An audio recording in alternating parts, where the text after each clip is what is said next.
ದೆಹಲಿಯಲ್ಲಿ ನಮ್ಮ ಪಕ್ಷದ ವರಿಷ್ಠರನ್ನ ಭೇಟಿ ಮಾಡಿ ಮೊನ್ನೆ ನಡೆದಂಥ ಉಪಚುನಾವಣೆಗಳ ಫಲಿತಾಂಶ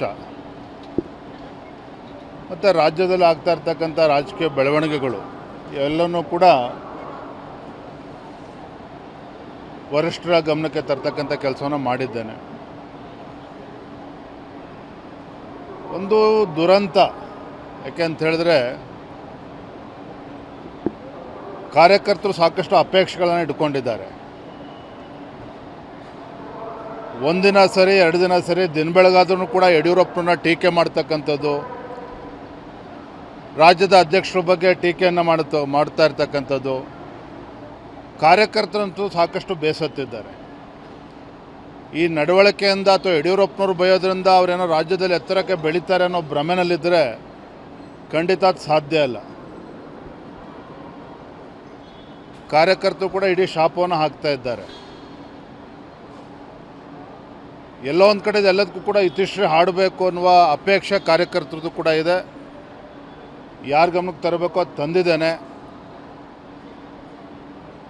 ಇವತ್ತು ವಿಜಯೇಂದ್ರ ಏನೋ ಮಾತನಾಡ್ತಿಲ್ಲ ಅಂತ ಹೇಳಿದ್ರೆ ಅಥವಾ ನಾನೇನೋ ಮಾತನಾಡ್ತಿಲ್ಲ ಅಂತ ಹೇಳಿದ್ರೆ ಅದು ನಮ್ಮ ಅಸಮರ್ಥತೆ ಅಂತ ಅಂದ್ಕೊಂಡ್ರೆ ತಪ್ಪಾಗ್ತದೆ. ಯಡಿಯೂರಪ್ಪನವ್ರು ಟೀಕೆ ಮಾಡೋದ್ರಿಂದ ರಾಜ್ಯಾದ್ಯಂತ ಇವರು ಪ್ರಚಾರ ಸಿಗ್ತದೆ ಅಂತ ಹೇಳಿದ್ರೆ ಯಾವುದೋ ಭ್ರಮೆನಲ್ಲಿ ಇವರಿದ್ದಾರೆ.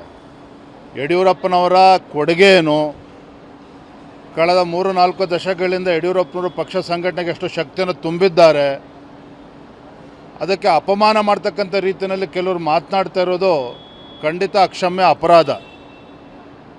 ಮತ್ತು ಈ ರೀತಿ ದಿನ ಬೆಳಗಾದರೂ ನನ್ನ ಬಗ್ಗೆ ಯಡಿಯೂರಪ್ಪನವ್ರ ಬಗ್ಗೆ ಮಾತನಾಡೋದ್ರಿಂದ ಏನಾದರೂ ವಿಜೇಂದ್ರನ ಅಧ್ಯಕ್ಷ ಸ್ಥಾನದಿಂದ ಬದಲಾವಣೆ ಮಾಡ್ತಾರೆ ಅನ್ನೋ ಭ್ರಮೆನಲ್ಲಿದ್ದರೆ ಖಂಡಿತ ಕೂಡ ಅದು ಅವ್ರ ಆಸೆ ಈಡೇರೋದಿಲ್ಲ.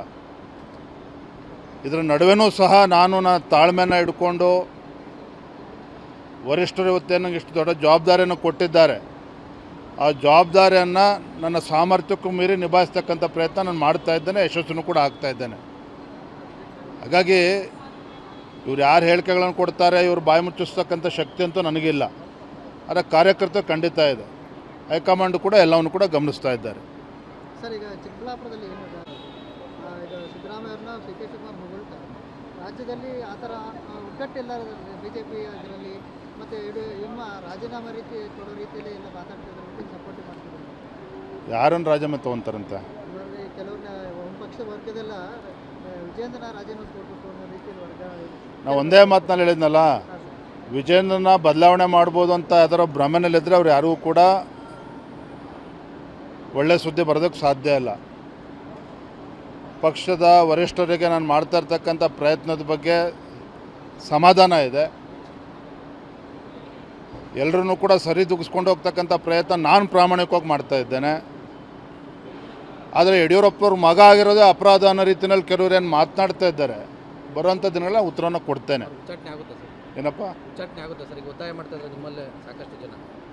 ನಾನು ಉಚ್ಚಾಟನೆ ಮಾಡಬೇಕು ಅಂತೇಳಿ ದೆಹಲಿಗೆ ಹೋಗಿ ಕಂಪ್ಲೇಂಟ್ ಹೇಳ್ತಾ ಇಲ್ಲ. ವರಿಷ್ಠರು ಎಲ್ಲವನ್ನೂ ಕೂಡ ಗಮನಿಸ್ತಾ ಇದ್ದಾರೆ.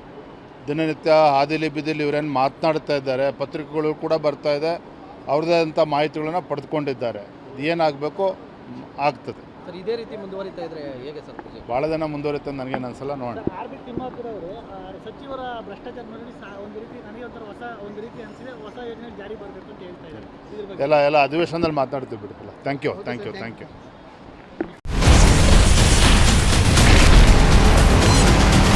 Ashwavega English News. Coming soon. Your channel, your voice, your trust.